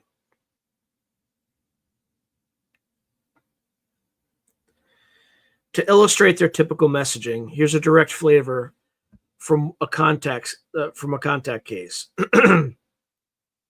In Billy Meyer's extensive contact notes, the Palladian women, Semjace, or actually, I guess he would speak German, so it would be Semyasa, often emphasizes that they do not interfere in our politics or religions, but they wish to teach the truth so humans can evolve in consciousness. She scolds Meyer about our warlike ways, saying we must learn peace, love, true knowledge, and wisdom to avoid destroying ourselves. In one famous quote, Semyasa allegedly said, "We have never been here to lead you, but to offer guidance. To be effective, it must be your choice to create a better world." Whether Meyer truly heard this or composed it, it nicely encapsulates the supposed Nordic ethos. Not leaders, but guides, not saviors, but inspirers. Another example, George Adamski's Space Brothers told him that humanity was entering a new cosmic age and that our mental vibrations would have to be lifted to join other planetary societies. They warned that misuse of atomic energy could disrupt the balance of the universe, a very grandiose claim implying our actions on Earth have cosmic significance. Finally, returning to how experiencers feel about these motives, many contactees and abductees who encounter Nordics report a profound sense of mission afterwards. They feel compelled to spread the aliens' message, often at personal cost, as they might be ridiculed.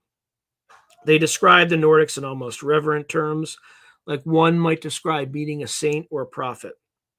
It's common to hear phrases like, "They have exuded pure love. I sense that they were here to help us, not hurt us." Or "They have a grand plan for Earth's future, one of unity and peace, if only we'll listen." This has made some skeptics label the whole Nordic alien phenomenon as quasi-religious or cultish, with the Nordics as substitute savior figures for a secular age. While there are certainly cult-like offshoots, some groups literally worship Palladian beings or follow channel directives unquestioningly. Many experiencers simply integrate the message by advocating for kindness, environmentalism, and social cooperation, arguably positive things regardless of source.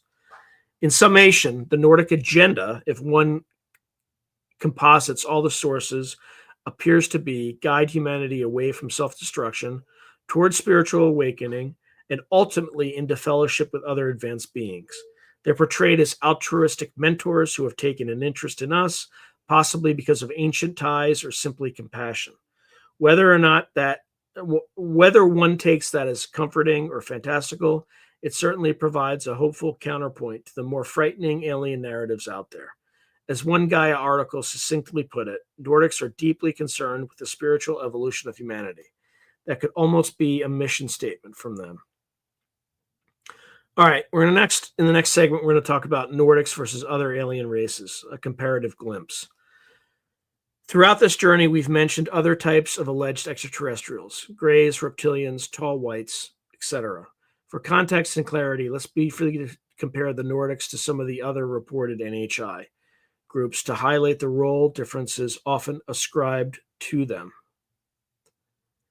All right, so Nordic aliens, obviously, as we detailed, they are typically seen as benevolent, human-appearing guides that communicate through telepathy, emphasize spiritual values, and have a non-confrontational approach. Physically, they resemble us, tall, often blonde, very similar to idealized humans.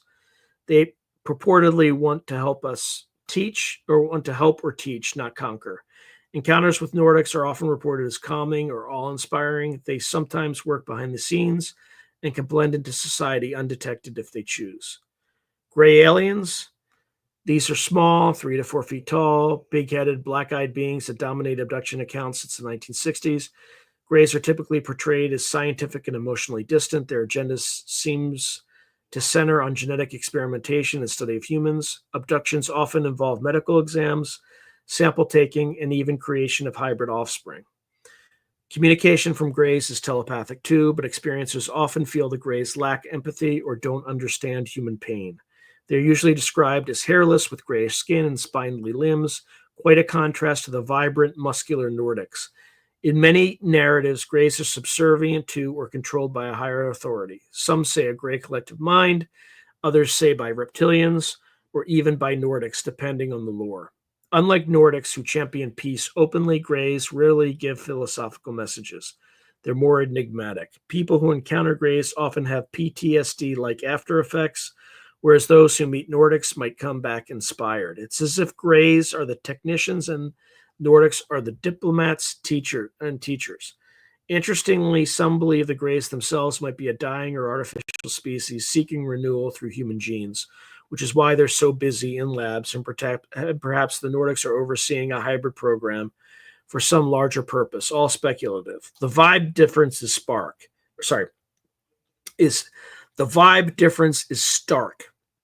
A room with Greys feels cold and clinical. A room with Nordics feels light and reassuring, at least according to the lore. All right, then they're the reptilian aliens. These are typically depicted as tall, humanoid, reptile-like beings, scaly skin, sometimes with tails or vertical slit pupils. In conspiracy and some abduction accounts, reptilians often play the villains. They are accused of being power-hungry, manipulative, and even malevolent toward humans. Conspiracy theorist David Icke famously popularized the idea that shape-shifting reptilian aliens disguise themselves as human leaders to control society.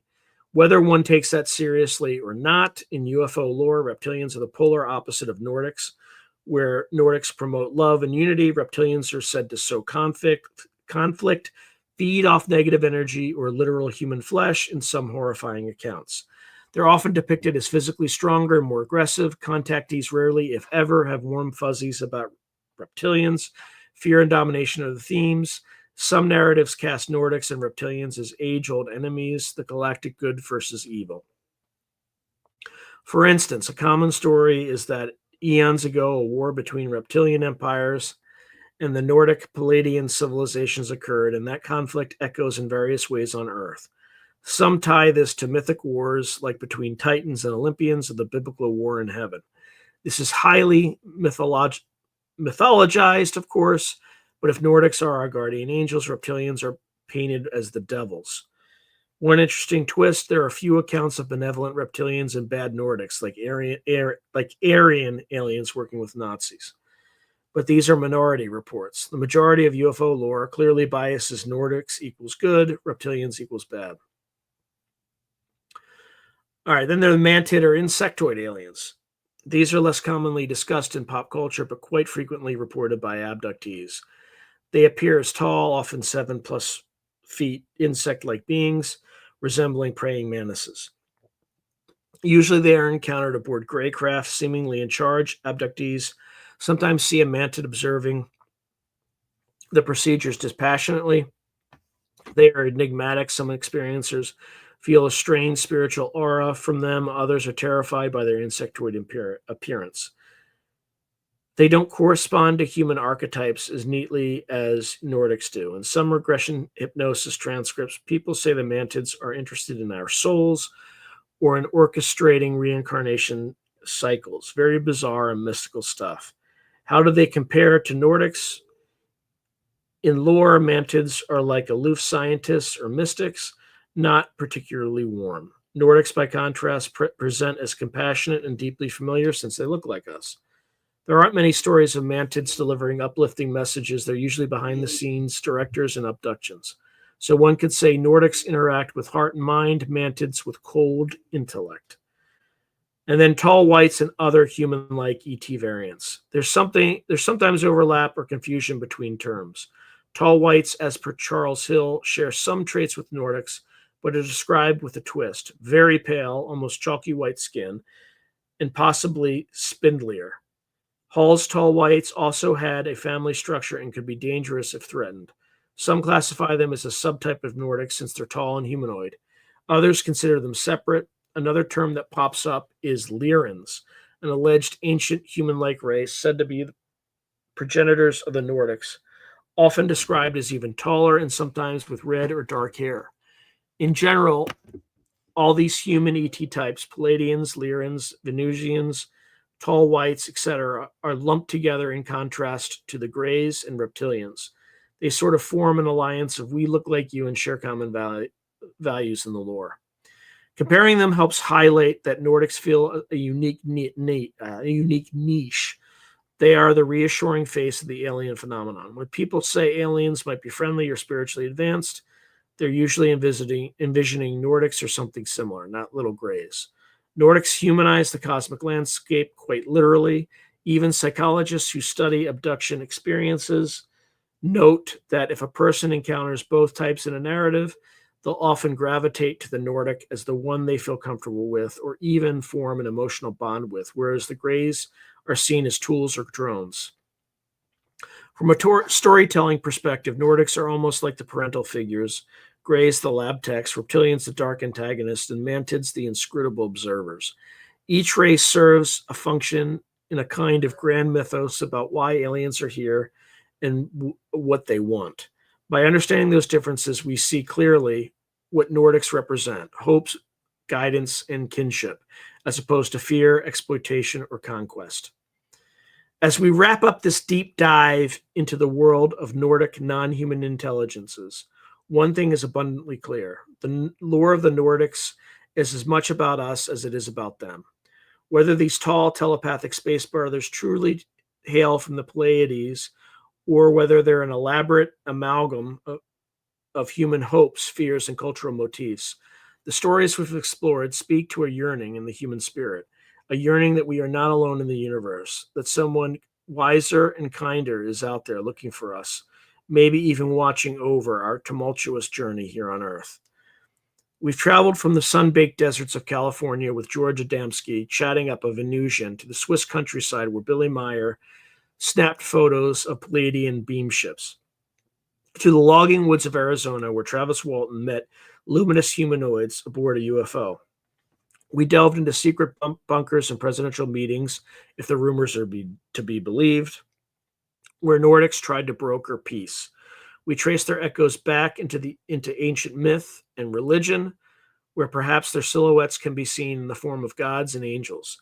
We compared them to the other strange characters in the UFO pantheon and saw how uniquely the Nordics consistently wear the white hat, the benevolent mediators, the cosmic guardians. For every claim, we noted the caveats. These accounts come from personal testimonies, not empirical science. Mainstream science, of course, finds no evidence of blonde aliens zipping over from the Seven Sisters to give sermons on love and light. But listening to these narratives in aggregate, it's evident that the figure of the Nordic alien has been a powerful modern myth that inspires many people. As with any myth, it can be taken to extremes. We saw hints of how Nordic idealism can shade into troubling territory if co-opted by supremacist ideas, or how blind belief in channel entities can become cult-like. Yet at its core, the Space Brother mythos has largely advocated for positive ideas: peace, unity, environmental stewardship, and personal growth. Could there be a kernel of truth to it? Might there actually be advanced extraterrestrials who resemble us, perhaps even related to us, quietly guiding humanity? It sounds like science fiction, yet not entirely impossible in the grand scheme of the cosmos. After all, the universe is vast, and life might come in forms uncannily familiar or wildly different. The Nordic alien hypothesis suggests a comforting answer to Fermi's paradox. Where is everyone? Maybe everyone has been here all along, gently nudging from the sidelines, waiting for the right time to introduce themselves.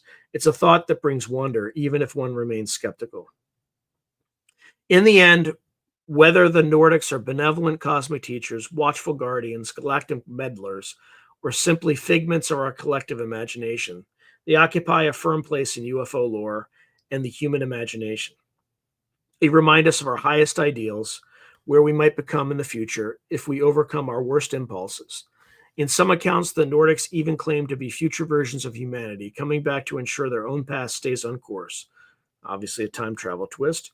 And this is kind of with going the Michael Masters, Dr. Sarfati sort of themes. The idea in itself is poetic that our future wiser selves would care enough to reach back and guide us. As a watcher, listener, and thinker, you might ask, what do I make of all this? That's for you to decide. Perhaps as a Gaia article teasingly put it after recounting these stories, do you think humanity is close to realizing our collective ascension, or do you feel that extraterrestrial intervention is a necessary step in our evolution? Or is this all an intriguing hoax? You decide. So one thing's for sure, the next time you find yourself under a clear night sky, gazing at the twinkle of the Pleiades cluster, you might feel a slight chill of possibility. Could there be friendly eyes looking back? Many experiencers would smile and say, absolutely, and they've been waiting for us to say hello back. Until that day, the tales of the Nordics will continue to entertain, inspire, and provoke curiosity about our place in this vast cosmos. Thank you for joining this exploration. Stay open-minded, keep your feet on the ground, and maybe your heart among the stars. And as the old contactee sign-off goes, may we meet in the light of a better world. All right. That's it. That's all for the prepared comments this time. And that gave me plenty of content to get through. So, although I'm now coming back to the comments and I'm seeing 117 that I have not addressed yet. Ooh, it's going to be a fast one. I just got to find where I started. Oops, that's not helpful.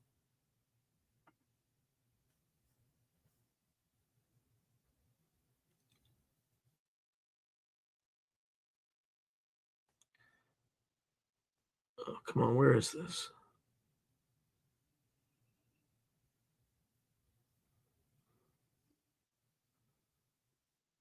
Just bear with me. It's going to take me some time to find the... All right. No, I didn't find it. All right, I got it. All right. Spiritual Ascension is asking if you see Trump confirmed on Truth Social that Biden was a clone. It's pretty much confirming. Who knows? All right, Overlander BC is saying, I actually missed most of this show. Once it ends up, I'm going to loop back to the beginning and listen to the first part. You can listen to it now, actually. I mean, just jump into the very beginning. All right, if they guide us, then what guides them? Good question, Johnny Topside. Okay. Overlander BC is saying, didn't Trump actually drop some stuff about Biden being a clone on Truth Social today? I heard that on someone's channel. Was like, what the? I haven't seen that. I have no idea. Overlander BC. Yeah, Sirius is writing Huggin, Munnin. Those are Odin's two ravens. Alpha D, I have no idea. Mugwort, don't know. Wormwood is the in the Book of Revelation, and then Myrrh, come guest here. Okay. Fast Mama Gemma saying, is Elizabeth April had a few videos about Biden being a clone. Okay. Doc Kudenpa is saying, I'm from New Zealand. There are a lot of indigenous Maori mythology around pale skinned, blonde haired, blue eyed people, amongst other races. Interesting. Spiritual Ascension is writing, the Nordics are offshoots of other races that had no choice but to leave their homelands. Scott Iron is like saying what happened. I don't know what that hold on. Okay, Overlander BC is saying, in my opinion, the Rainbow Bridge is an ability to move through a spectrum of frequencies and make it to any other realms parallel to this one. Yeah, it could be. It's a good. Roger Claiborne is ready. He's got up. I guess this one I got up to shut down the noise that I was hearing here.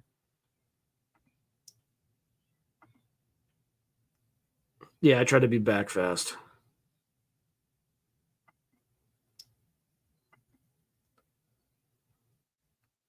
Spiritual Ascension is saying, I remember something similar. Apparently, I had an incarnation in Alpha Centauri.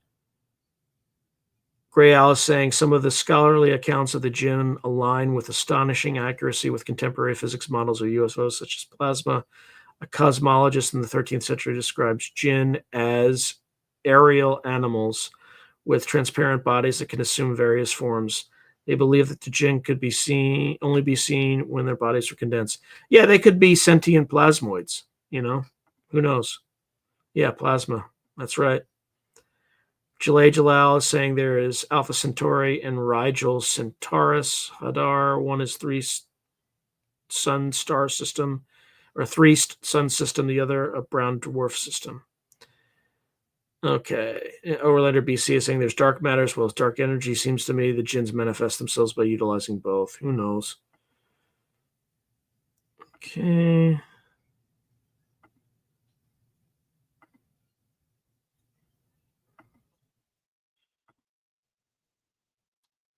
Okay. Well, you know where the term Finord came from. I have no idea. Dakendo, I struggle. Doc Kadenpa. I don't know. Doc Kadenpa. I don't know. I don't know where Finord came from. Okay. Spiritual Ascension is saying, I was also told I had an incarnation in Arcturus. Yeah. What? Overlander BC says he doesn't like the Jinn. Bugosphere is real. You do know that you can buy drones that are like little orbs, as long as they have like an air vent, right? They can fly. So it could just be conventional terrestrial technology, because those things have like air intake valves, or they just like they have holes that allow them to access the air. Oh, I missed that. Yeah, Scott Ian. That's very nice. Gin and juice, laid back. Anyway, Gray Owl is writing the worst space brother philosophy put forward. They're here to save us, man. We don't need saving, it would seem, however. We do need saving, it would seem, however. All right. All right. So Terrace Willis has a question. Of all the species, sizes, colors, angels, etc., why does every civilization ever at some point say beings came from the sky and imparted knowledge? Thank you, Greyway. 100%. Thank you. Because there's something to all these stories. I can't pretend to know what they are, but there's definitely something to all these stories.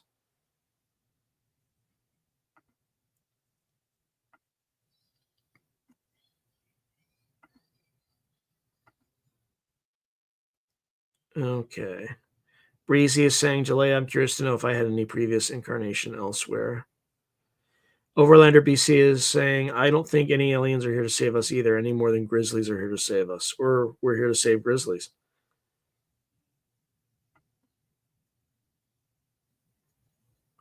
Okay. Dakudenpa is saying, Kashmir Shave Visions Sponda, the throb of the universe of Siva consciousness. Abhinava Gupta's Tanktraloka framers as its Udita Sponda. I have no idea what that means. Sorry, folks, if I'm like racing through, but I'm just trying to get through all of this. Okay, so DS is writing Paola Harris could be criticized in her research. Excellent research, in my opinion, but she strikes me as anything but a liar. She reported an encounter with Yeah, on Terrell, a 10-foot Nordic esque at Mount Shasta. Yeah, I had Grant Cameron on the show where he talked about a lot of that.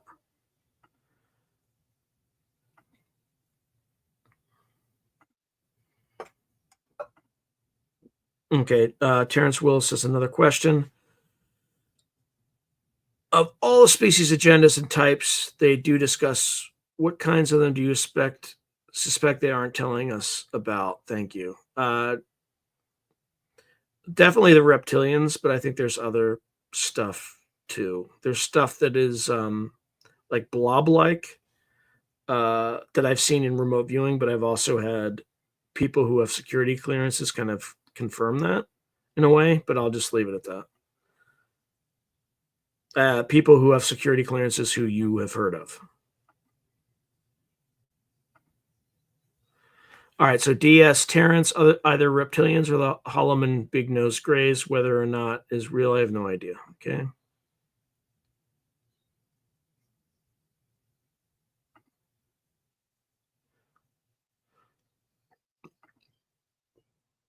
Mm.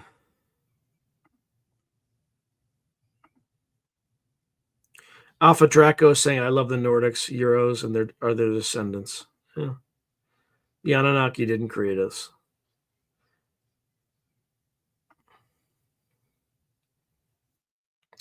Victoria Emmerich is saying, got hit by electricity, near death experience.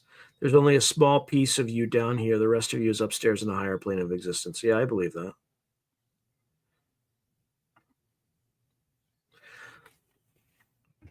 Overlander BG or BC is saying, I think the bulk of our DNA that was mixed into early developed Earthborn humanoids comes from Nordic samples.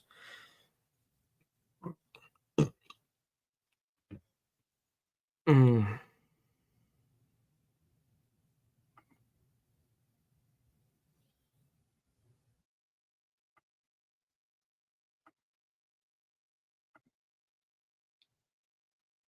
Sorry, guys, I'm just racing through.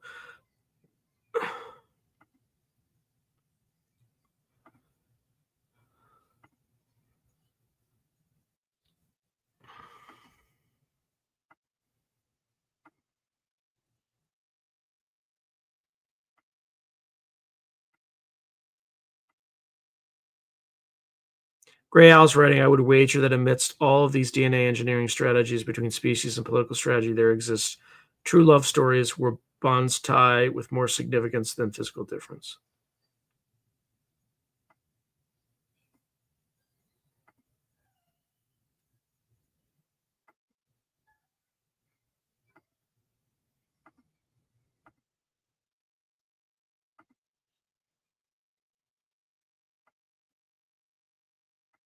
Hey, Kelly V.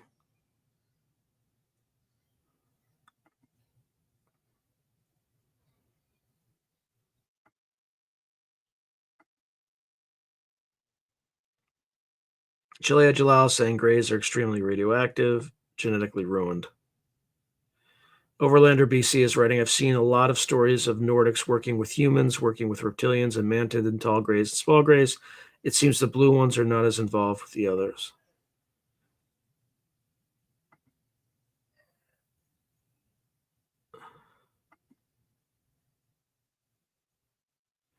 Gray House, like the blue ones are Sean's favorites. Myself and Roger Claymore rocket old school Captain Kirk head right for the green.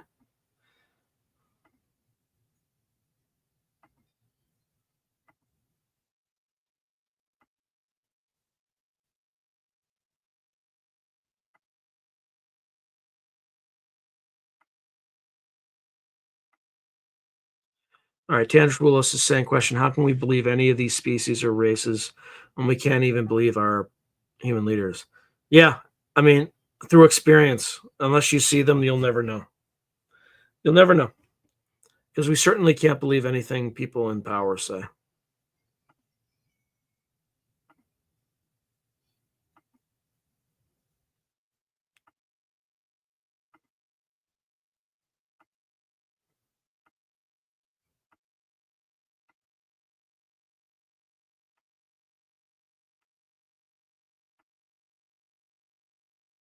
Okay.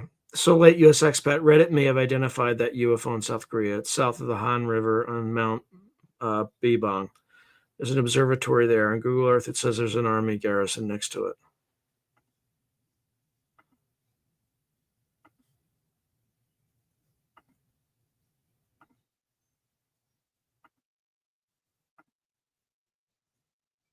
Okay. Solite US expat is saying Egg Reardon was given that square on Mars as a target. It's on his YouTube channel, parts 1 and 2.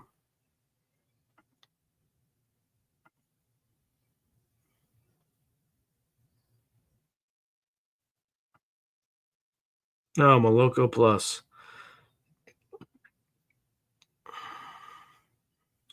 All right.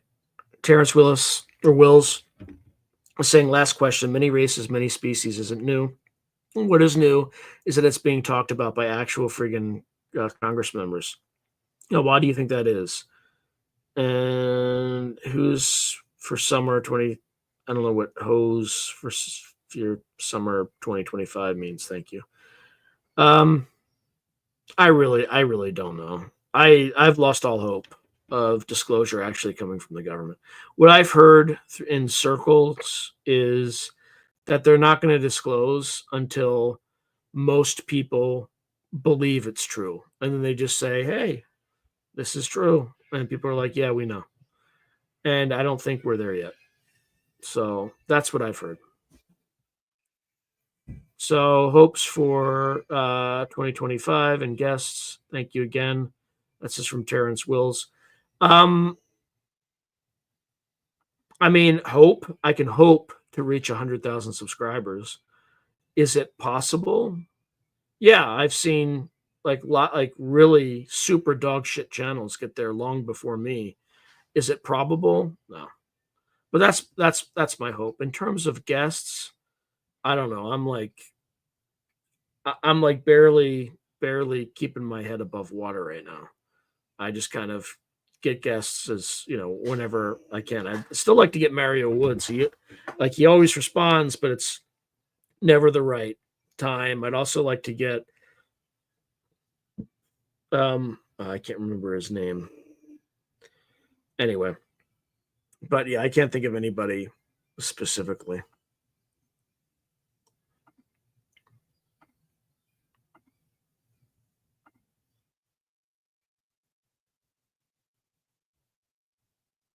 I have never remote viewed, or I don't think, because I haven't been formally trained in it. Terrence Willis' great pronunciations tonight on a hot mess express subject. Thank you. Hit the like. Yeah, yeah. I swear you guys like keep me honest about this because I should be asking for it, but you do a better job at it than I do. So if you're enjoying this live stream, please hit like, subscribe, and share. Share it. That helps. Solite US expat. I think you shared this on not this, but you've shared a few things recently on Before It News. I can tell because I see spikes. Yeah, I think it was the Nathaniel, one or both of the Nathaniel Gillis episodes. So I appreciate that. Um, oh, I just lost my place. Oh, all right, here we go.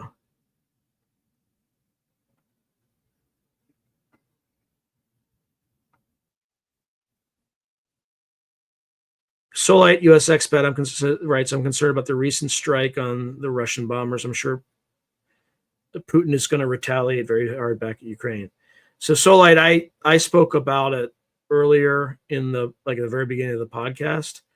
I'm even more concerned that you are because he's definitely going to strike back at Ukraine. That goes without saying. He's going to strike back at the US or the UK for sure.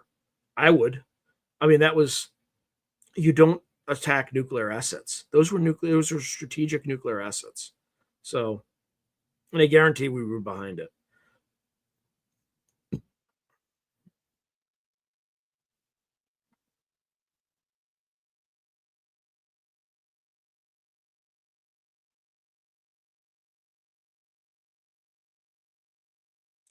All right, Nick D is saying try getting Darius J. Wright as a guest if possible. I can look into it.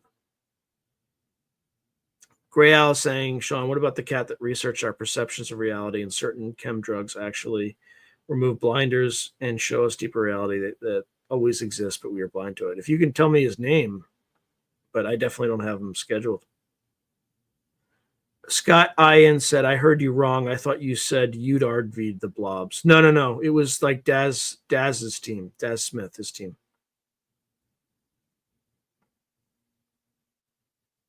Oh, and Spiritual Ascension saying Darius Wright is another paid op.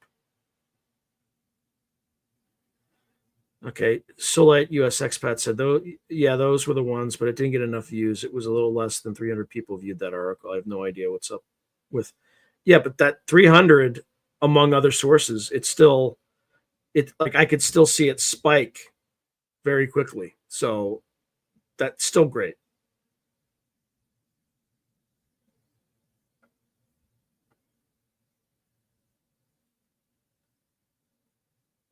Yeah, I have to be formally trained Overlander BC. So yeah, I hope to do some stuff too, but I'm so overwhelmed.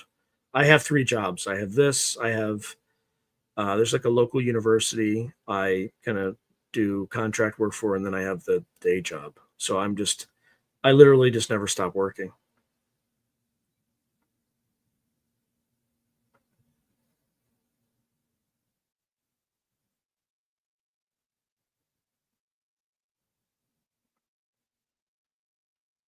All right, I think I got through everything. We're about a minute over, but I got through all the comments so far, and I am absolutely exhausted. So thank you, everyone. Have a wonderful week next week. Enjoy the last bit of your weekend. I really appreciate you all. And thank you. Thank you very much. See you next week.